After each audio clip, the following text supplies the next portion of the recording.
Greetings to you all. My name is Nancy Jones, and I am the Vice President of Clinical Development at Neuron Pharmaceuticals.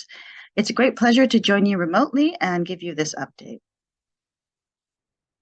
First of all, let me introduce you to Neuron. Neuron is a biopharmaceutical company specializing in the development of drugs related to neurodevelopmental disorders. We are a small team, and we're all dedicated to finding new treatments for patients who are affected by a rare genetic disease and have great medical needs, but to date have no specific treatment. The table gives an overview of our clinical program. We have two new drugs in development. NNZ-2591 is in development for 4 genetic disorders in phase 2 clinical trials. The first molecule is called Trofinetide and is our most advanced program. We have completed a phase 2 study for Fragile X syndrome. As you can see, we are evaluating Trofinetide as a potential treatment for Rett syndrome. And a phase 3 clinical trial has been completed. A phase 3 clinical trial is a large study that's designed to provide the evidence for regulatory approval. It was our partner for North America, Acadia Pharmaceuticals, that conducted this phase 3 clinical study and submitted a new drug application, or an NDA, which is the application for approval of a new drug in the United States, and that was submitted to the Food and Drug Administration, the FDA. So what is Trofinetide and why might it be useful for the treatment of Rett syndrome? So before talking about Trofinetide specifically, it is useful to talk a bit about insulin-like growth factor, or IGF-1, and to understand how IGF-1 works in the brain normally.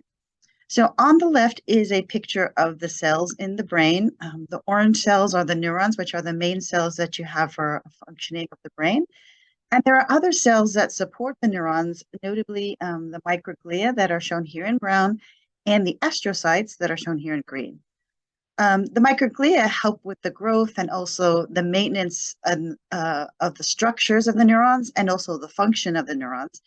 And this includes the dendritic spine. So those are those brain things that branch out from the neuron and they receive the messages from other cells. So naturally in the brain, all of these cells produce IGF-1. And IGF-1 is a growth factor. It's produced throughout the body. And in the brain, it's responsible for the growth and the regulation of neurons.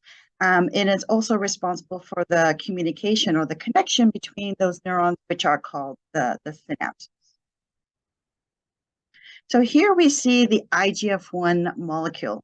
And when it does its job naturally, it separates into smaller parts, or what are called metabolites.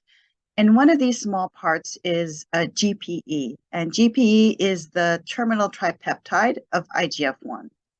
And what Trofinetide is a synthetic analog of GPE, and it basically replicates the function of GPE. So what's an analog? An analog is something that has almost exactly the same structure, chemical structure, as the naturally occurring molecule, but has one small change. And here you can see at the bottom the chemical structure of GPE on the left and Trofinetide. And they're exactly the same, except there's addition of a methyl group, as you'll see on the right, for Trofinetide. And one question people may ask is, well, why wouldn't you then just use GPE as a drug, as a medication? And that's a good question. So essentially, what are the benefits of this change? So what this change does is that gives Trofinetide better characteristics to be a drug or a medication. And in this case, for example, it stays longer in the body. So if you see on that the graph on the bottom, this is an animal model in a rat, and GPE was found to last for 5 minutes, but Trofinetide lasted for 74 minutes, which is more advantageous because it would mean that you would be required to take the treatment fewer times per day because it lasts longer in the body. And that's just one example of sort of the properties that can be improved to make it better to use as a medication. Another important question, obviously, is the relevance of Trofinetide for Rett syndrome. And we do know that it has been observed that there are insufficient formation of the new synapses by neuron, those connections, and then excessive pruning of the synapses by those overactive microglia, those supporting cells. So Trofinetide is thought to improve synaptic function and restore synaptic structure. And it inhibits overactivation of inflammatory microglia and astrocytes, so supporting cells, and then also to increase the amount of IGF-1 in the brain. In preclinical studies, we have also specific evidence for Rett syndrome. So I'm showing here the results from a mouse model. And in that mouse model, we found that GPE treatment improved the effects of Rett syndrome. So specifically in this study, it increased lifespan, brain weight, and also the density of those dendritic spines. And then on the right-hand side, you see in a cell-based study, so this is looking at the effect on cells, we found that GPE and IGF-1 can correct neuronal deficits caused by MECP2 mutant astrocytes. So supported by this information, 2 phase 2 studies were conducted. And phase 2 studies are studies to assess the safety and provide the indications of efficacy. So on the left here is the findings from study Rett-001. Rett-001 was a double-blind, placebo-controlled study with 56 participants, 60 to 45 years old. And participants were randomly assigned to receive 1 of 2 doses of trofinetide or placebo for 28 days. Trofinetide was well tolerated, and there were encouraging trends for efficacy. The Rett-02 study was a double-blind, placebo-controlled study with 82 participants between the ages 5 and 15 years old. Trofinetide was also well tolerated in the study, and for the highest dose, we observed improvement in 2 assessments. That was in a questionnaire for the caregiver, which assessed key Rett symptoms, and also in the clinical global impression of improvement, which is a clinician measure of overall improvement. Daffodil is another study, a phase 2 study, which is an open label study looking at young children aged 2 to 5 years old. The goal for this study is to evaluate safety and pharmacokinetics. And pharmacokinetics means learning how the drug is used and absorbed by the body. And this study is ongoing, but no longer enrolling. So the phase 3 program consists of 3 studies. Lavender, and that is the controlled double-blind study. Lilac, which is the open-label treatment study. And then Lilac-2 is a study for participants who complete the Lilac study but can continue on the drug until the new drug application is reviewed. So Lavender was randomized, double-blind, placebo-controlled study. The duration of treatment was 12 weeks. The study included 187 girls and women aged 5 to 20 years old. The co-primary efficacy assessments were the RSBQ and the CGI-I. Secondary efficacy assessment was the communication and symbolic behavior skills developmental profile, specifically the social composite score. That's the CSBS. The CSBS is an assessment of early communication behaviors. This includes emotion, engage, gestures, communication of needs and requests. And the study was conducted in the United States. So a little bit more about the co-primary efficacy measures. So the Rett Syndrome Behavior Questionnaire is a validated 45-item rating scale. It's completed by the caregiver. And the evaluation covers 8 areas specific to Rett. It's scored from 0 to 2, and higher scores indicate more impairment. And this measure has been correlated with functioning and quality of life in Rett. The Clinical Global Impression Scale of Improvement, or CGI-I, is a global assessment of change completed by the clinician.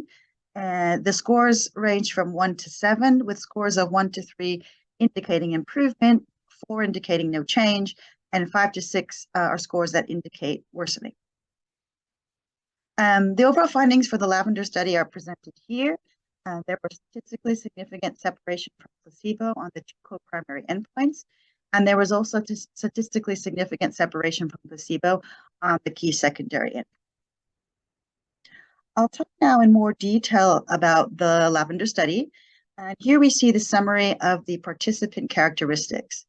So the treatment groups, the different treatment groups, placebo and trofinetide, were similar for age and also the baseline severity on the CGI-I, which is a global impression of severity.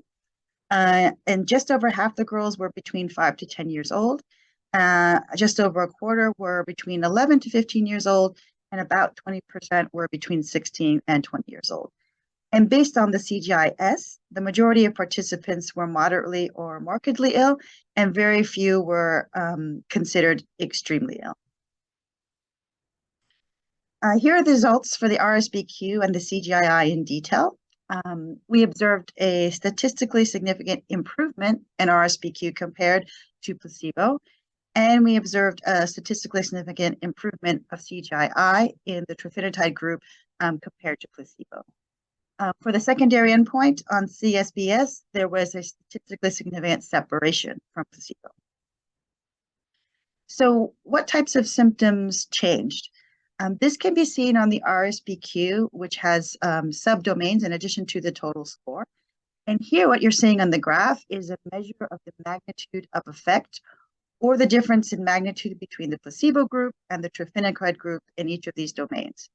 The direction on the left indicates a change in favor of trofinetide. And as you can see, all the subscales were directionally in favor of trofinetide.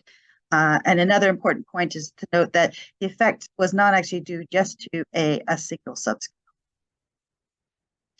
Here we see the findings for safety. The most common adverse events were diarrhea, observed in 81% in the trofinetide group versus 19% in the placebo group.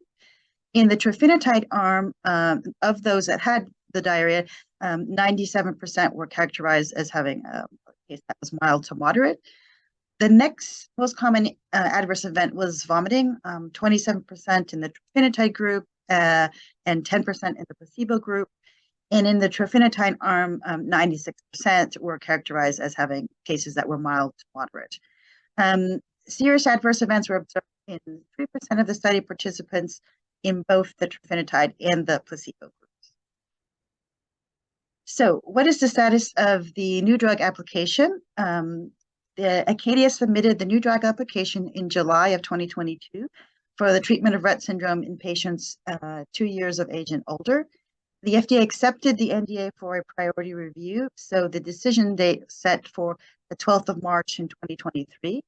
The decision will be based on review of the pivotal efficacy, which is the positive phase 3 Lavender study, supportive efficacy, which is from the phase 2 trial in Rett syndrome, and then also the safety data from the completed and ongoing studies. As of the date of the recording of the presentation, the decision date had not yet been reached, and an update on the outcome of the review on March 12th would be announced on our website. And what is the current situation for the European market? Neuren retains ownership of trofinetide outside North America, including Europe, and Neuren is currently in discussions with potential commercial partners for Europe. We intend to apply for a marketing authorization for Rett syndrome for the European Medicines Agency, the EMA, using the results from the US program. We have received scientific advice from several national regulatory agencies, which indicated the steps to follow to increase the probability of a positive approval. So I'd like to end by acknowledging the efforts of the clinicians and the study teams that participated in the studies I presented here. And of course, very, very special thanks to the girls, the women, and their families who participated and are participating in the studies. I thank you for your attention, and I wish you to have enjoy the rest of the conference.